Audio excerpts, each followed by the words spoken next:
بسم الله الرحمن الرحيم اللهم صل على سيدنا محمد وعلى آل سيدنا محمد وصحبه وسلم waxaan halkan ku daafuraynaa insha Allah ta'ala hadii ilaahay raalli ka noqdo janan cusub kaas oo insha Allah ta'ala aan kula wadaagi doono dhamaan bulshooyinka Soomaaliyeed dhacdooyinka ama qisooyinka qof waliba oo Soomaaliya gaar u taabanaya ee dhacdooyinka u baahan in laga tala bixiyo halkaas oo insha Allah ta'ala tala bixinteedu kula wadaagi doonaan ama ka tala bixin doonaan abwaaniin cabqariyiin oo Soomaaliyeed iyo aqoon-yahano aad iyo aad bulshada Soomaaliyeed qiimo iyo qaayo ugu leh waxaan caaway insha Allah ta'ala geesahayga fadhiya laba abwaan oo qaali igu dhamaan bulshooyinka Soomaaliyeedna qaali ku abwaantiga weyne iyo hal abuur barako oo aad wada garanaysaan insha Allah ta'ala waxaan ku daafuri doonaa caawa qisooyinkii ugu horeeyay inta badan ugu soo noqnoqday kamid dhacdo ku dhacday gabar Soomaaliyeed oo ay nala soo wadaagtay si dhacdooyinka noocaas oo bulshooyinka Soomaaliyeed meel kasta ay joogaan dalka iyo dibadiisaba ku haysta aan uga tala bixino qofkaasna loola wadaago dhacdadaas xanuunka isaga ku haysa caafimaadkeeda sidii lagu heli lahaa aan uga tala bixino ayaanu insha Allah ta'ala halkan ugu daafurnay si guud iyo si gaar ahaaneed marka koobaad abwaan soo dhawaada waa dhownahay walaalkay abwaan daaca salaad waa ku dhownahay channelkan cusub oo runtii qiimo weyn bulshada kule maadaama uu yahay goobta kaliya ama isbitaalka kaliya laga tala bixinayo ama laga fogsiinayo dhacdooyinka xanuun badan oo qof walba taabanaya si khaas u taabanaya waan kaaga mahadcelinayaa abwaane mar labaad saddexaadba inaad bulshada Soomaaliyeed la isu taago oo wax tar u leh laga shaqeeyo waan ku faraxsanahay channelkan waxaan aaminsanahay in wax badan oo tala laga faa'iidi doono asxaabta Soomaaliyeedna waxaan leeyahay anagana hana moogaalina channelkan insha Allah ka faa'iideysta qof walba oo qisa ku dhacday oo tala bixin u baahan aan jecelahay in la soo wadaago si aan tala bixin abwaanada iyo aqoon-yahanada tiimka kamid ay u tala bixiyaan waan ku faraxsanahay in caawa maadaama aan shakhsi tala bixinta dadka loo wadaagi karin ay muhiim tahay in la helo oo dadka laga wacyi geliyo wixii kasta oo qofka bini'aadamka dhibaya meel uu ka helo kaga nefiso ama tala ka helo in la helana aad baan soo weynayaa waa maasanta abwaan aad iyo aad u mahadsan tahay abwaane dhinaca kale waxa fadhiya Ismaaciil Barako hal abuur barako oo wada garanaysaan oo runtii ku wada taqaanaan dhinaca suugaanta Soomaaliya insha Allah ta'ala abwaane soo dhawow ku soo dhawow jarankan cusub isma qabato entertainment oo run ahaantii aad ogaal u tahay sababaha kalifay caawa inaanu daafurno soo dhawow waa mahadsan tahay abwaan daacad salaad iyo saaxiibkay وانتم وينه وانقولون هاي برامجكان إيو دافور كيسة أو النقطة دونا إن شاء الله تعالى من برشة الصومالية دو أي ترى أسورات ستو إلى هنا حكر رجينا ماشي تلدي ذا لو لي باني لهاي وضدك خسوي بكودعان يترى يقول ليس لهاين أي كقاتني لهاي كديو adigana waad ku mahadsantahay sida aad barnaamijka noogu daadihinayso iyagana waxaa leenahay shacabka Soomaaliyeed soo dhawaada taladiinuna waa inoo muhiim qisooyinkiina laftigiinu nala soo wadaaga insha Allah cabursanaan halkaas ku dhamaato qof qiso inta ku dhacday la cabursan oo cid uu la wadaaga waayaysan dhicin insha Allah ta'ala bulshada Soomaaliyeed dhaqaatiirteedii baa tihiin qolihiina warbaahinta annaguna insha Allah taladeena waxay noqon doontaa dawadii insha Allah waana idinkaga mahadcelinayna barnaamijkan isma qabato entertainment aad iyo aad u mahadsan tahay abwaane insha Allah ta'ala waa barnaamijkii baaweynta Soomaaliyeed meel kasta ay dunida dacaladeeda ka joogtaba ka qabtiraya insha Allah ta'ala inay ka tala bixiyaan qisooyinka ama dhacdooyinka xanuunka leh ee qof walba ee Soomaaliyeed uu bukaanka leeyahay ama bartiisa la jiifo waayahay insha Allah ta'ala waxaan daafuraynaa qiso ay nala soo wadaagtay gabar Soomaaliyeed oo ku nool dalka Soomaaliya gaar ahaan gobolada dhexe gabadhan waxa la yiraahdaa magaceeda waxa la yiraahdaa Xaawo insha Allah ta'ala wixii ka dambeeyay halka uma dhaafi doono oo waxaan isku dayi doonaa inaan xogteeda idin la wadaagno laakiin aynan shakhsiyadeeda idin la wadaagin walaashan Xaawo waxay tiri waxaan ahay gabar Soomaaliyeed waxay ugu dhacday qiso aad iyo aad saameyn ugu yeelatay nafsadayda waxay tiri aniga oo yar ayaa waxa dhacday in la igu daray anigu aanan keensanin laakiin ay dooreen waalidkaygu kadibna markii aan halkaas qoyskaas ku yagleelnay aanna u dhalay ubad ilaa 3 caruure gaaraya waxaa dhacday inaan xanuustay markii aan xanuustay xanuunkaas uu qabtay waxaan doorbiday inaan dhakhtar u aado dalka Soomaaliya caasimadiisa Muqdisho si marka aan anigu dhakhtarka u aado ayaan waxaan dalbaday oo aan qoyskayaga ka dalbaday in la isiiyo gabar ciidan ah oo ahayd aniga walaashay iga yar kadib gabadhaas walaashay ah oo iga yarayd markii aan halkaas cidii ka soo kaxaystay waxaan uga tagay reerkii si ay ilmaha yaryar ee ay hooyada u tahay ama habaryarta u tahay ay iigu sii hayso reerkana insha Allah taala ay booskaygii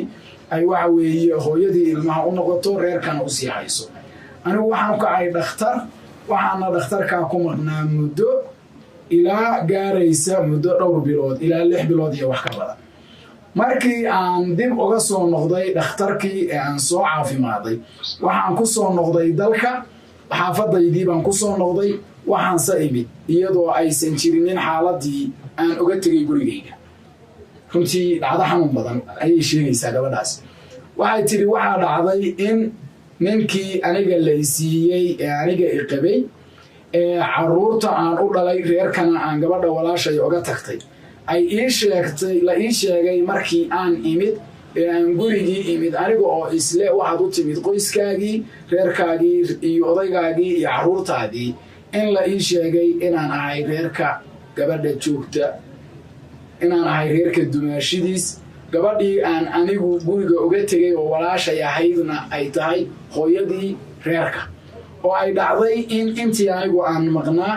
ninkii aniga i qabay uu aniga sida uu sheegay i furay kadibna uu guursaday gabadhii walaashay ahayd ee aan anigu ciidanka ugu keenay in reerka ay igu sii sinto markii arrintaasi ay ugu dhacday runtii waxay ugu beertay xanuun iyo dhaawac fara badan walaashay gurigii bay joogtaa aniguna waan joogaa ninkiina wuu joogaa ilmihii anigu aan dhalay ee aan hooyada u ahaa oo ay hooyo u tahay gabadhii aniga walaashay ahaydna waan imi haddaba maxaan sameeyaa ila taliya maxaan sameeyaa abwaana soo dhawow aan kugu hormaro gabadhaas qisada xanuunka badan ku dhacday maxaad kula talin lahay abwaana hortay waa maasan tahay runtii gabadhaas waxay noo soo dirtay qiso aad iyo aad dareen u leh qof hantiila ahaa oo maanta la fakri ah weeye gabadhaas anu markaa qisada noo akrinaysay abwaana waxaas lahaa maxaalad fool xun oo xagga diinta runtii cambaari weyn ku leh baa dhacday oo gabadhii oo maqan oo walaashayna guursaday ninkii maadaama Soomaalidu ay iska falkeedu iska badan yahay taas ma dhicin oo sida quraanka bal ku jiray waxay tiri wixii sheegay inuu argay furay walaashayna guursaday waxaan leenahay hortay walaashayo samir ilaahay subxaanahu wa tacaala tala saaro haddii reerkaaga duwayna reerka walaasha adiguna ha duwin oo ha dhibaateyn maadaama ilmahaagii hadda ay iyadu u tahay qofkii hadda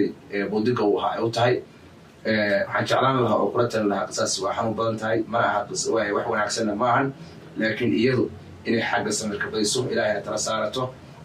haddii reerkii iyada xaggeeda ha duway oo furinkaasi dhab yahayna aysan iyaduna walaasheed aysan ka qayb qaadansa iyaduna golaha uga bixi lahayd oo labadu aysan faarq isla ahaan lahayd marka taladaas inay waxa weye inay samidho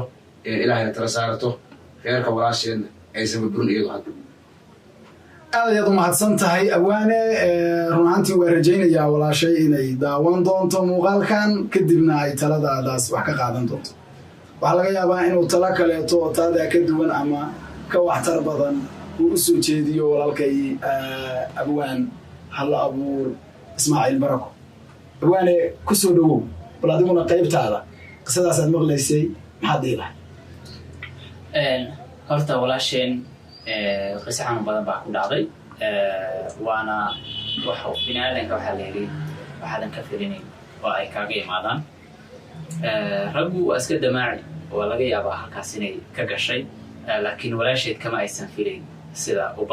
badan tahay xaqiiqatan waxa weeye markii ninka aqoon iyo cilmi badan buu kaaga hormaro jawaabta waa ku raacsanahay waa ku fududahay waan ku raacay walaalkay waa talada ugu wanaagsan oo la sii karay waa inaysan haddii walaasheed reerkii uga daba martay aysan ayaduna ka dumin waan kula talinayaa sida ugula taliyey sidoo kale laftigeedu meeshaas qisa yara wax yara waxaa ka muuqanaya bini aadanka in wax walba waxa badan oo laga filanayn inay kaaga imaan karaan marka waxaan leenahay horta ku samir waa samirku waa aad u macaan yahay iyada laftigeedana waxaan u rajaynaynaa wax ka khayr badan wixii ay weysay inay heli doonto ayaan u rajaynaynaa qofku markuu samro samirka laftigiisana waxaa la yidhi waa majatul uula waa gelmada hore xanuunka hore intuu ku hayo inaad samirtaa muhiima laakiin markaad adiga laftigeeda wax qarbudo kabacdi waa samrayaa ma soconayso marka waxaan leenahay koowaad xaaladaas waad la kulantay waad ku maadsantay inaad dadka la soo wadaagtay talana soo raadsid waxaan warkii oo dhan kusoo koobayaa samir waxa weeye walaashaana hadday ku dabamarta gurigaada aduu ha u dabamarin aad iyo aad ayaad u mahadsan tihiin dhammaanba daawadayaasha qiimaha iyo qaayaha badan ee nagala socda bartayada Ismaqabato Entertainment run ahaantii waxaan aad iyo aad uga mahad celinaynaa abwaaniinta quruxda iyo qaayaha badan sida quruxda badani ay taladooda quruxda badan ugu soo gudbiyeen walaasheed innaguna waxaanu mar labaad iyo mar saddexaad uga mahad celinaynaa walaashay xaawo sida quruxda badan ay noola wadaagtay qisadeeda waxaanuna ilaahay u weydiinaynaa subxaanahu watacaala jabri cadiima iyo kame weyn ilaahay inuu siiyo qalbigeedana ilaahay uga boogadhayo waxaana isleeyahay kolley wixii dhici lahaa way dhaceen waxaan anigu tala ahaan u leeyahay taydaan oo ku darsanaya walaalshayay wixii dhacay way dhaceen maxay u dhaceen ha dhihin dhacdada xalay dhalay ka noqo ka dhowrso intaanay dhicin wax kuu dhiman aan dhicin insha allahu tacaala waxaan rajaynayaa in qoyskaas dhisan oo diinka muslimka ku dhisanna aadan duminin adigana insha allahu ilaahay caafimaad sareecan ku weydiinayaa iyo jabriya kabma weyn insha allahu biidni illaahi alkariim ubadkaaguna kuwii barbaara kuu kora oo insha allahu garabkaaga istaaga oo baari kuu noqdo allah ka yeelo waayahay cid kasta oo doonaysa inay nala soo wadaagto qisooyinka noocan oo kale ah lagana siiyo tala anfacda insha allahu tacaala waxaad nagala soo xiriiri doontaan nambarka aanu idiin soo dhigi doono shaashada iyo qaybta descriptionka insha allahu tacaala commentiga ugu horeeyana waxaanu idiin soo gelin doonaa nambarka iyo emailka aad kusoo diri doontaan kabacdina insha allahu iyadoo xafidan ayaanu taladiina idin soo gaarsiin doonaa insha allahu tacaala mar labaad iyo mar saddexaadba waxaanu idinkaga mahad celinaynaa waqtiga qaaliga ahedna siiseen waxaana idin leenahay ha moogaanina Ismaqabato Entertainment leegta sheerta iyo commentiga ayaduna waa reebanta insha allahu tacaala wasalaamu calaykum waraxmatullaahi wabarakaatu